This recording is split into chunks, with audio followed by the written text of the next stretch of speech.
Riscos ambientais. A disciplina higiene do trabalho é uma parte da ciência que se dedica ao reconhecimento, avaliação e controle dos riscos ambientais, que são risco físico, químico e biológico, e que podem causar alterações na saúde, conforto ou eficiência do trabalhador.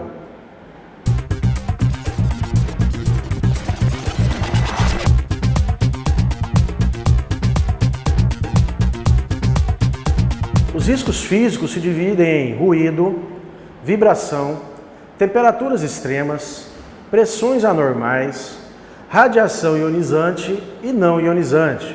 O que é o ruído?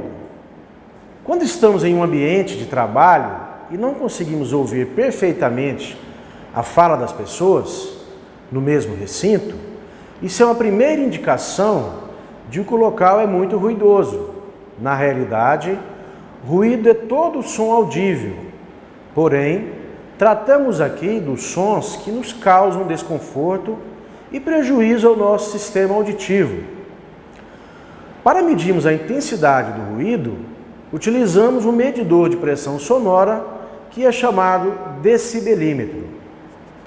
Dose de ruído. A NR15 define os limites de tolerância e fixa tempos máximos de exposição para determinados níveis de ruído. Porém, não existe tarefa profissional na qual o indivíduo está exposto a um único nível de ruído durante toda a jornada de trabalho. O que ocorre são exposições por tempos variados, a níveis de ruído variados. Para quantificar tais exposições, utiliza-se o conceito de dose. Para isso, fazemos uma ponderação para cada diferente situação acústica, de acordo com o tempo de exposição e o tempo máximo permitido, de forma cumulativa. Como calcular a dose?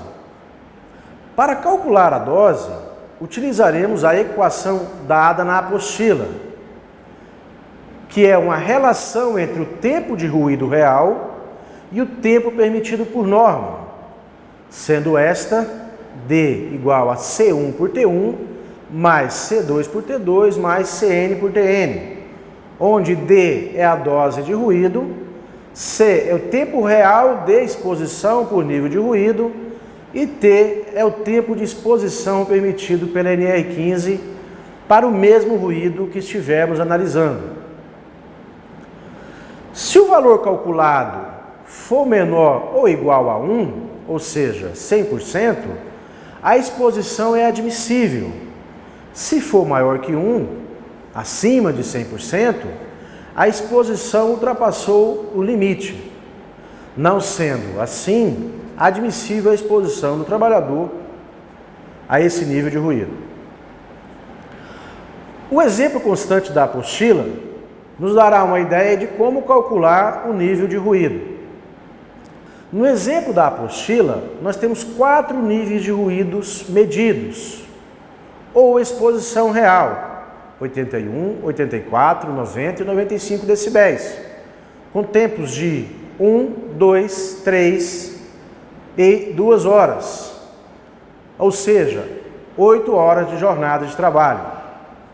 Pela NR15, apenas os ruídos iguais ou acima de 85 decibéis são classificados. Então, no exemplo, os níveis de 81 e 84 decibéis estão fora do cálculo.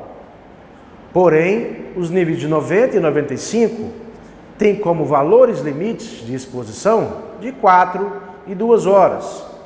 Portanto, a relação entre 3 e 4 nos dá um resultado de 0,75 e a relação entre 2 e 2 nos dá um resultado de 1.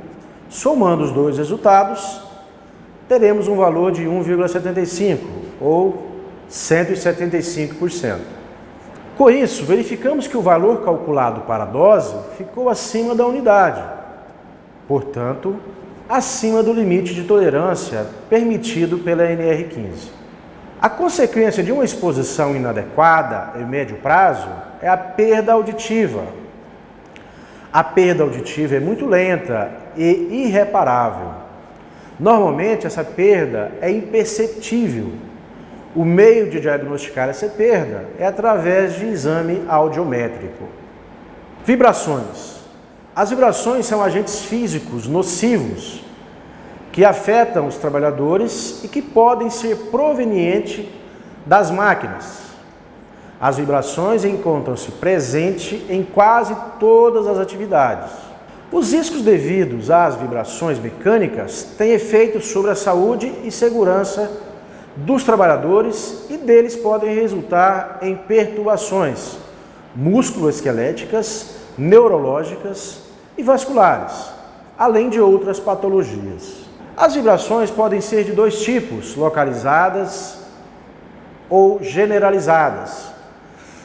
As localizadas são vibrações mecânicas que são transmitidas ao sistema mão-braço e que têm como consequências alterações neurovasculares nas mãos e braços e osteoporoses. As generalizadas são vibrações mecânicas transmitidas a todo o organismo, que tem como consequências lesões na coluna vertebral e dores lombares. A vibração somente será problema quando houver efetivo contato físico entre o indivíduo e a fonte. Quais são os sintomas? Os primeiros sintomas são formigamento ou adormecimento leves, que geralmente são ignorados por não interferirem nas atividades. Porém, com o passar do tempo, o paciente pode experimentar ataques de branqueamento de dedos, primeiramente as pontas. Havendo continuidade da exposição, os ataques podem se estender à base do dedo.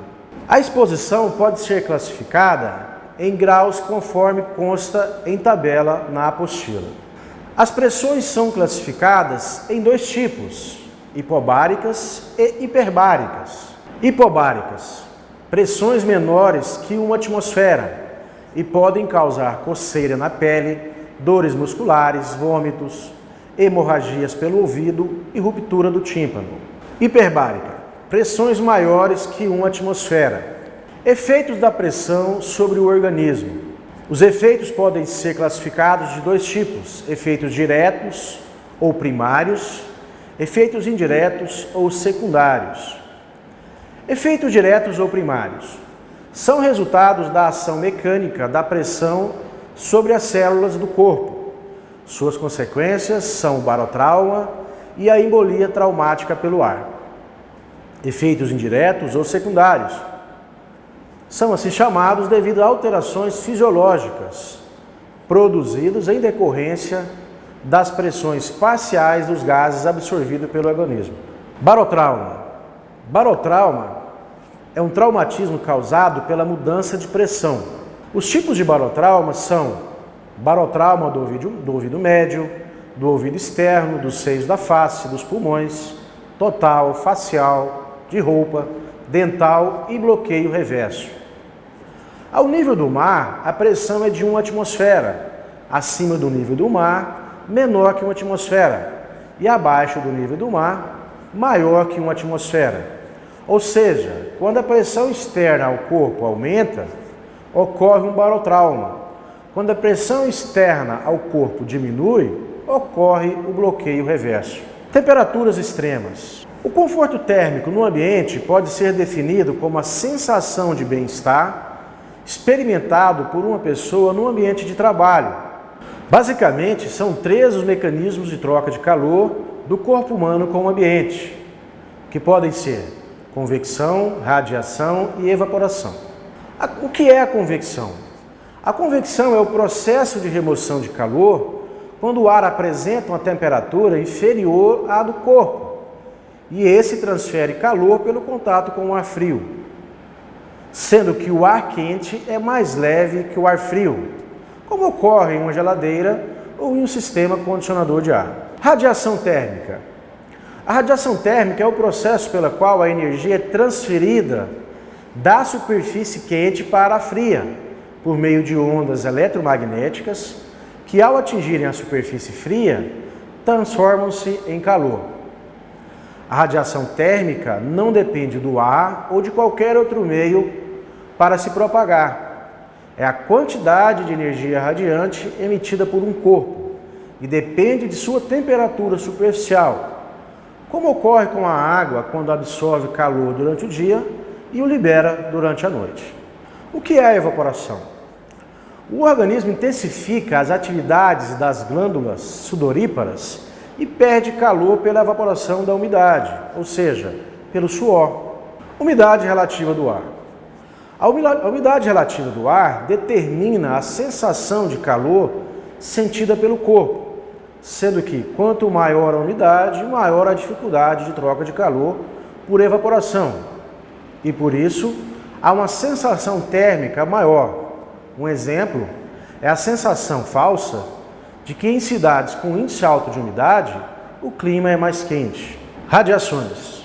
Os tipos de radiações são alfa, partículas positivas, beta, partículas negativas, e gama, radiação puramente eletromagnética.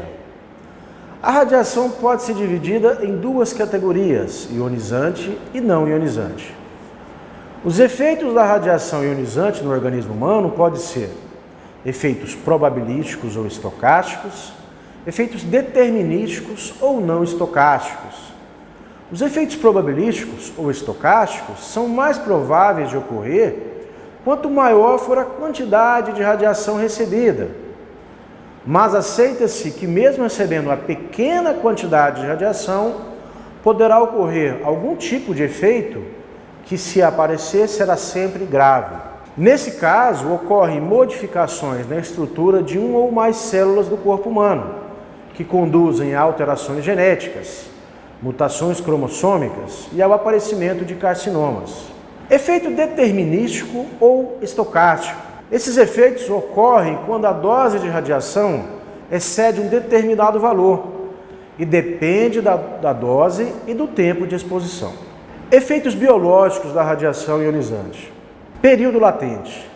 É o período compreendido entre a exposição e os primeiros efeitos detectáveis. Períodos de efeitos demonstráveis. Após o período latente, podem-se observar ao microscópio alguns dos efeitos nos tecidos.